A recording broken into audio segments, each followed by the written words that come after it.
Bienvenue à Brie au réveil. J'espère que tu vas bien, que tu as bien dormi, que tu as bien commencé ta journée entre les mains du Seigneur parce que c'est vraiment très important. Dieu est au contrôle de toutes choses et tu dois tout lui remettre entre tes mains et commencer ta journée avec lui. Et on va continuer cette journée avec le Seigneur, avec ce verset merveilleux qui m'a mis dans le cœur de partager aujourd'hui avec vous. C'est dans Ésaïe 43:2. Si tu traverses les eaux, je serai avec toi. Et les fleuves, ils ne te submergeront pas. C'est-à-dire que tu ne te noieras pas. Si tu marches dans le feu, il ne te brûlera pas. Et la flamme ne t'embrasera pas. Parce que je suis l'Éternel, ton Dieu. Ce verset est rempli d'espoir. Alors oui, il te parle de l'épreuve. Il te parle de ce à quoi tu dois faire face dans les situations parfois compliquées dans lesquelles tu te trouveras, tu te trouves, et parfois même où tu t'es retrouvé. Et alors toi maintenant tu peux témoigner que malgré les épreuves, Dieu ne t'a jamais abandonné, que même dans la disette, tu avais toujours à manger.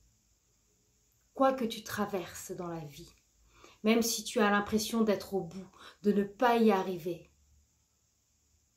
dans ce texte, Dieu te dit, quoi qu'il arrive, je serai avec toi. Dans le feu, dans la fournaise, tu ne te brûleras pas, mon enfant, parce que je serai avec toi. Mais pour que Dieu soit avec toi, il faut que toi, tu sois avec lui. C'est pour ça que moi, la servante Sarah Ntella, j'ai fait de Dieu mes délices. C'est à lui que je recommande toutes choses. C'est en lui que je place ma confiance.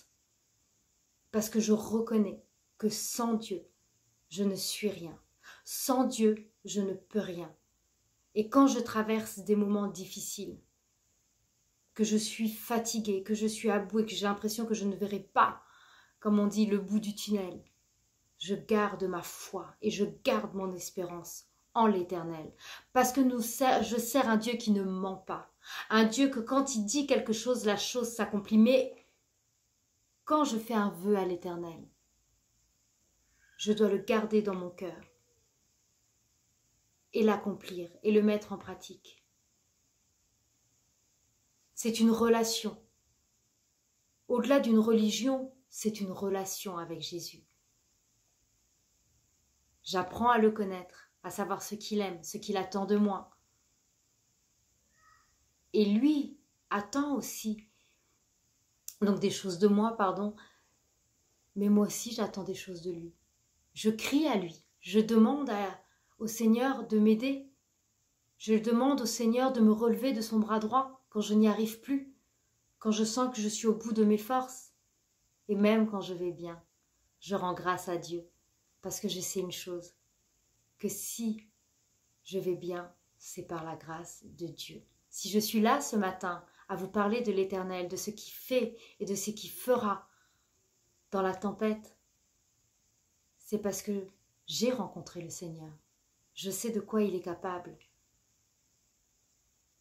Alors aujourd'hui, je t'invite à recommander ton problème, ta situation, tes projets, ta famille, tes enfants, entre les mains de Dieu.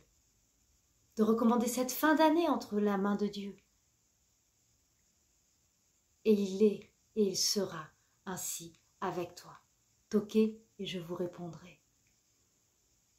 Alors toque au Seigneur. Il est là, il te tend la main.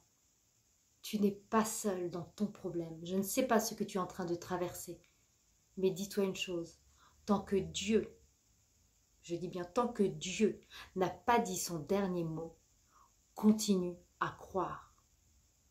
Continue à croire. Les hommes te diront peut-être arrête, fais autre chose. Mais si tu sens dans ton cœur que tu es dans la bonne direction, mais les portes sont bloquées, alors va vers l'Éternel et combat dans la prière.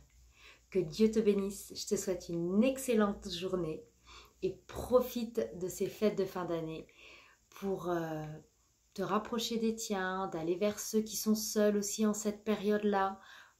Nous sommes des enfants de Dieu et nous sommes là pour tendre la main à notre prochain.